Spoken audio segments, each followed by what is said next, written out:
What's up, Maschine Masters? This is your boy D-Ski the Ill Eagle, and today I'm here with the homie Focus, 3 Dots. What's good, fam? Good to see you, man. All right, now. Yes, sir. While we, first getting started, why don't you tell us the significance of your name, how you came up with it, and what 3 Dots stand for? My name actually, I guess my dad gave me that name, telling me to focus on schoolwork, and he constantly was on me about focusing. Yeah. And I was walking through Brooklyn one time. I was visiting a friend and I saw focus somewhere, and I kept looking at it and saying it to myself. And I'm like, okay. I ran home and saw my boys and told them, I think I'm gonna start calling myself Focus. And the rest is history after that. And then I put the 3 dots on there because everybody, after I started getting a little bit of buzz with my name, started calling themselves Focus, but they were having meetings with my name. You know what I'm saying? Instead of people, because they never really knew what I looked like.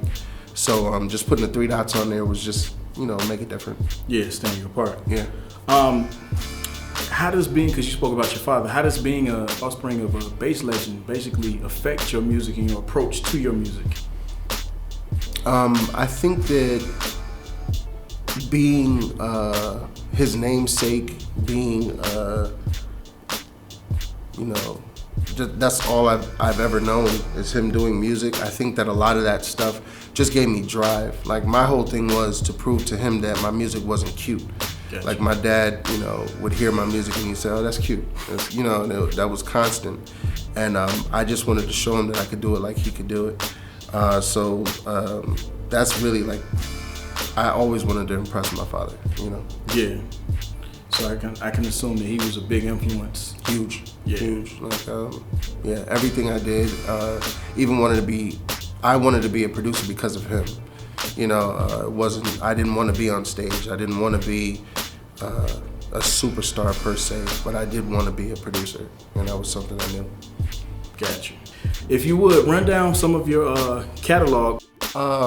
Yes, for Beyonce on the first album that she came out with. Classic. Dear Ben for J-Lo. I did You Already Know for 112. Mm-hmm. I did Respect My Conglomerate for Busta Rhymes. Where I'm From for Game. I did a bunch of mixtape stuff for 50. And just recently worked on a bunch of stuff on Compton for Dre. There's more records in there, but those are kind of like my go-tos. That's what's up, man. What's it like working with Dre, man? Because you've been with Aftermath how many years? Off and on, it's almost, almost 14 years, 15 years, something like that. Yeah, as long as I've known Dre. I've been working with him, yeah. But what's it like working with him? He's my mentor, you know what I'm saying? I call him Coach. I call him Coach for a reason, because it's, every time I'm in there, I learn something. Every time I'm around him, I learn something. Mm-hmm. You know what I'm saying? And there's so much more to learn than I even anticipated. Like, I didn't realize that I didn't know, and they're basic things, but I didn't know them. Mm-hmm. I thought I knew them. Gotcha. You know what I'm saying? So when you're around him, it's like, okay, cool. Do I act like I know everything, or do I just sit here and I learn and I absorb? Yeah. So he's constantly teaching me something, whether he likes it or not. You know what I'm saying? Because I'm always like just staring. Like, why did you do that? Why did you turn that up instead of this? And he'll tell me. So gotcha. Man, he's an amazing teacher. Yeah. Outside of hip hop, who are some of your biggest influences that affect the way you listen to music, make music, experience it? My biggest influence is Prince. Prince. Whew. And losing him, I can't even lie, man. I cried. Yeah, I did too. I cried real tears, because that was one of the greats, man. That's I knew he was gonna come up in this conversation somehow, man. But when I found out about him, man, it just set me back. I said I refuse to eat. I'm still in the state of denial. Yeah, you know what I mean? I think everybody is. I think so, expecting him to pop up. Yeah. How does that basically affect your sound? Because we all know Prince is soulful, funky. Yeah. But he wasn't afraid. He was original. Mm-hmm. He was aggressive when he needed to be. Mm-hmm. And Prince never joined the wave. He never joined the current. Like, his whole thing was making music that made him feel good. And just to even find out if this is true, that in the vault he has something like 100 albums, and he has like 2 or 3 motion pictures, like just locked away in the vault. That just lets you know how much of a creative beast he was. Yeah, like, I can believe it too. He constantly was creating, constantly was making music, and for him to figure out that this needs to go out and not these, like, I'm so intrigued in what's in that vault, man. Yeah, you know. Yeah, that is a definite. But he helps me. As far as like listening to his stuff, he's not afraid to take a song. Like, my favorite song by Prince is Computer Blue, because it starts off with this rock funky thing, and then it goes into this soft thing, but it still has the same aggression throughout. I'm like, man, that's what I like doing. Like, Timbaland takes a record, and at the end he'll switch it up and things like that. It's like, okay, it's great what Timbaland's doing, but it's not like Timbaland invented that. So many people need to understand that these things are not, there's nothing really new under the sun. You know what I'm saying? So yeah, there's layers to his bodies of work, man. Each one. Yes. And as far as hip hop, who are some of your influences that have affected you the most? Well, everybody knows it's Dre. Okay. He has been. He taught me how to come out of my New York aggression. My mixes were a little bit muddier because we want to go for that bang. You know what I'm saying? And he taught me how to get the bang but get the clarity on top. Gotcha. You know what I'm saying? And then my other big influence is DJ Premier. Gotcha. You know what I'm saying? We all say Dilla. Yeah, you know what I'm saying? Yeah, but it's like, those are my main, like, those are the parentheses for me. Gotcha. You know? Yeah, I can hear a lot of that in your sound where you have that grit, but it's still the clarity, like you said with Dr. Dre. It's a lot of clarity there. Yeah. So you actually hearing the grit, as opposed to just being in your face. Exactly. Yeah, I like that. Yeah. As far as when you're in the studio and you're creating, what is your weapon of choice? Like, if you couldn't have but one device. Oh, just one? Yeah, just if you only had one device you could work with. Now, I know that's a hard one, but if you only had one, what would it have to be? I could cheat and say Logic, but I won't. You don't know. That's actually a good answer. That's It would be. If it wasn't for Siege, I wouldn't be on Logic. But I love Logic. Shout out to Siege. Yeah, Siege is a beast. Yeah. But if it was hardware, it would have to be an MPC 3000. Gotcha. Yeah. That's my baby. You've done a lot with that. Yeah, man. Yeah. I can imagine. I love her. Yeah, we all had that one piece of equipment we think of. Yeah, man. That's the wifey right there. Do you have a certain technique that you apply when you sit down, or you just kind of go for whatever? I get out of my own way, bro. Okay. I think that too many people go in with premeditated thoughts, ideas, all that stuff. Like, when you go in there, you're setting up the wall that you're gonna meet it. I don't want to put anything on me. I don't want to put any walls around me, no ceilings, and just let it flow. Because I hate hearing people say that they have creative block. Yeah, there's no such thing. If you stop telling yourself that you have to make a commercial record, or you're trying to get a placement, or you're trying, stop doing that and just make music, you'll make music every day. You can create something every day. Yeah. So I just go in and create. Yeah. You know.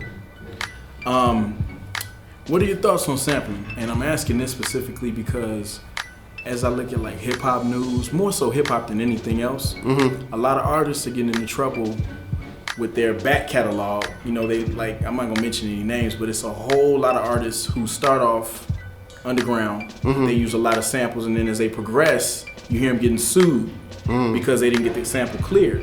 What are your thoughts on sampling? I do sample. Coming from New York, that was one of the things that was pretty much a staple in my production. But I do believe in clearing samples. Okay. You know, it's very important to clear the sample, because at the end of the day, that's how they eat. Exactly. You know what I'm saying? So if you're willing to steal from them, that says a lot about you as and your character. You know what I'm saying? So I know that a lot of people can't afford it. Right. You know what I'm saying? So I definitely understand where these kids will turn around and just put the record out to be putting it out. But the same people that they're sampling are doing, like, they're looking for this. They're looking for their paycheck. You know, so. And I know I'm pretty sure a lot of these bigger name artists, they don't target the smaller guys, but they're waiting. Yeah. You know, it's not like they're sitting there just ignoring it. They're waiting. They're like, okay, one day you're gonna get up there and I'm coming after you. I'm coming after you. Your sample kit you put out years ago, but there's a lot of sample kits being put out nowadays where people are coming up with original sounds like Kingsway Music. Yes. So as far as your sample kit, do you plan to put out any more sample kits in the future? Yes. Okay. I'm working on a sample kit called Toppings, and it's gonna be, you know, no drums in there, but all music, and you know, the kids can take it. They'll be able to splice it up, do whatever they want, and I might even include the separated stems so that they can have more manipulation. But I really, like, I want it to be something special. Yeah. You know what I'm saying? Like, I love giving my listeners more of me, and I don't try to hide behind anything. Like, they can hit me on social medias, everything. So I'm just trying to give them more, and I think that Toppings is going to be a great thing. Wow, I'm looking forward to that.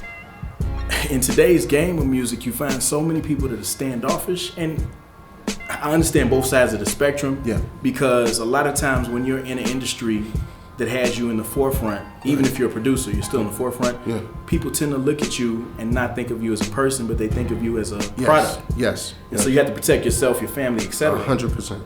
But that being said, you know, since I met you, man, I think I met you in 2014 or something like that.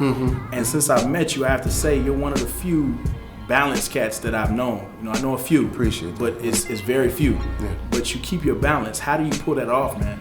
How does that work for you? Nothing's bigger in my life than Jehovah God. You know, God is the reason why I stay grounded, because we're all exactly the same under him. You know what I'm saying? So there's no, like, he doesn't treat Diddy or Jigga more special than he treats me. You know what I'm saying? So I'm able to remain humble in that aspect. And also, you know, I have one of the greatest wives on the planet, and I have 5 beautiful children.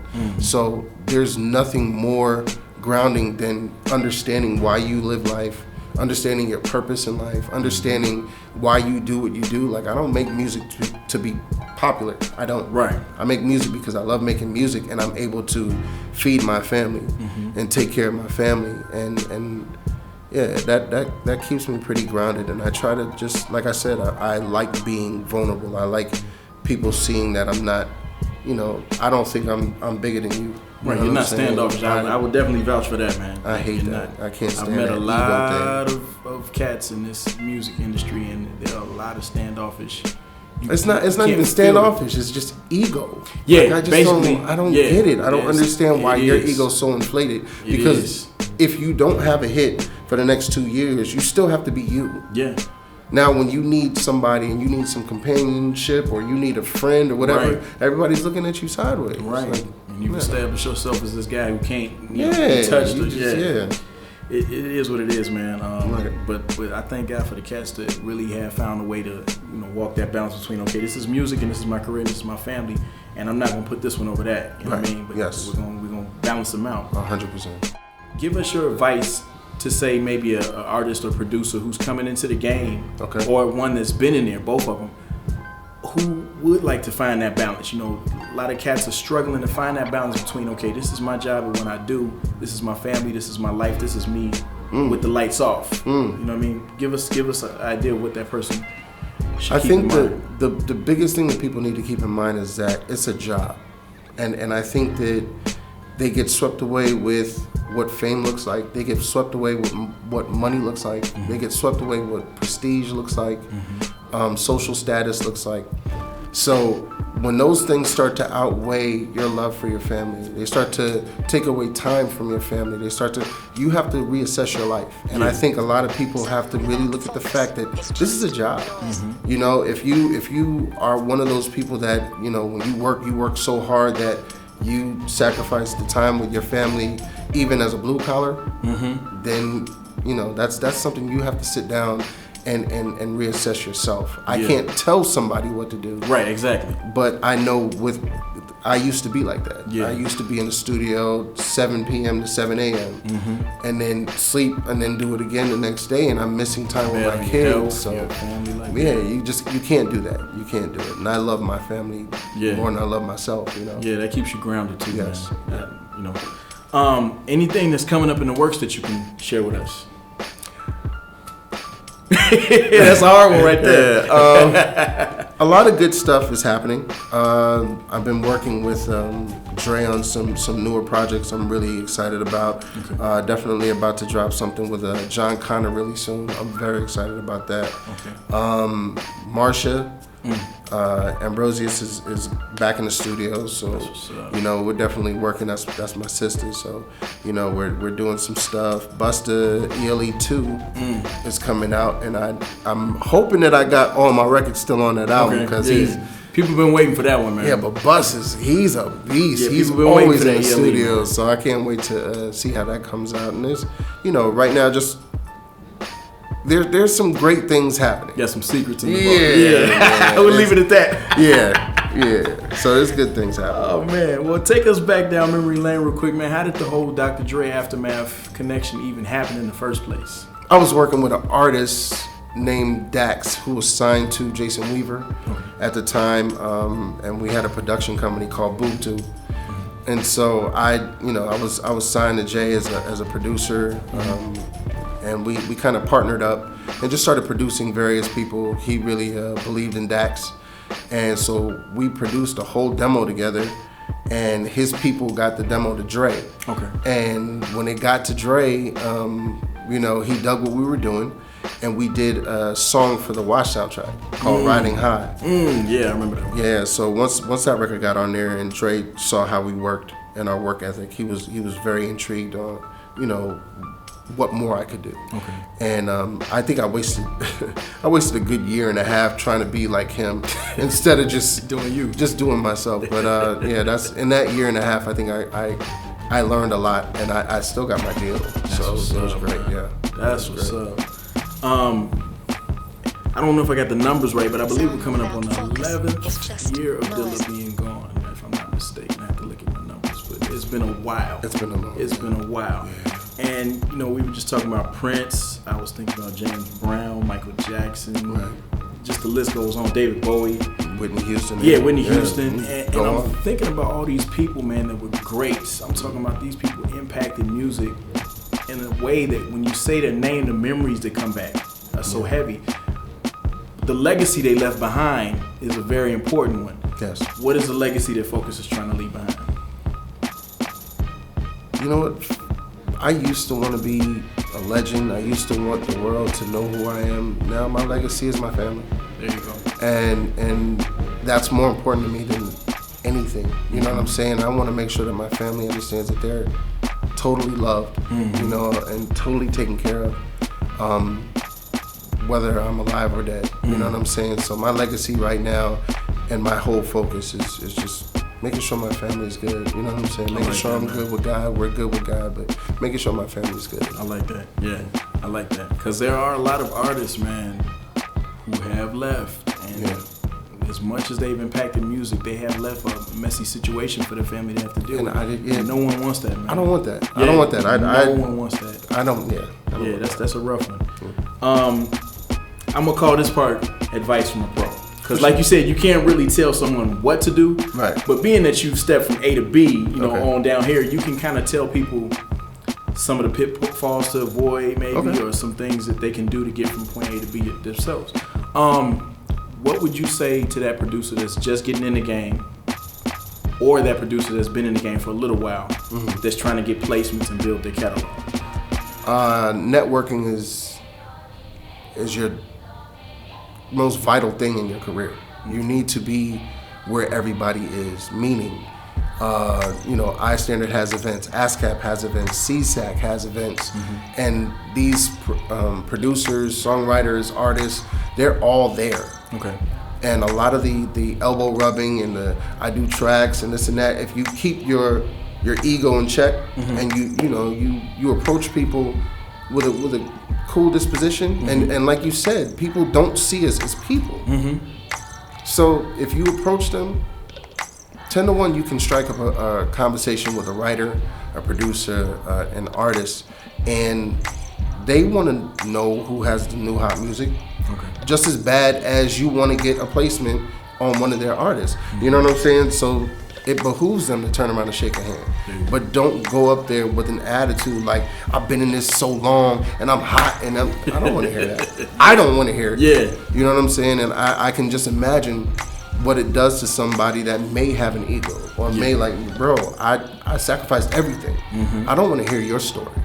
You know, so at the end of the day, it's networking. Networking is really, really important, and I'm learning a lot more now through my networking than I ever have in my life. Yeah. Now, what would you also say to that same category of producers who are trying to make a living off of this? That's a hard one because there's, like I said, I can't tell anybody what to do. I would never tell you to quit your job and just do music and just focus on music because you still have bills. You still have things to take care of. If it's just yourself, you still have to take care of yourself. So at the end of the day, be realistic. If it's not working, if you're not getting the responses that you thought you should after a certain amount of time, be realistic with yourself. And I think a lot of people think that they can do music because the programs are free, the drag and drop. You know, it's becoming so much easier to make a beat, but it doesn't mean that you're a producer. It doesn't mean that you're supposed to be a music maker. It means that you picked up a great hobby and it might pop off for you. You know what I'm saying? But there are real musicians out there that aren't on. You know what I'm saying? And they're realistic with themselves. It might not be their time. So be realistic with yourself. Don't quit your job. Yeah. Make sure you can still pay your bills. Yeah. But, you know, that's it. That's a good one.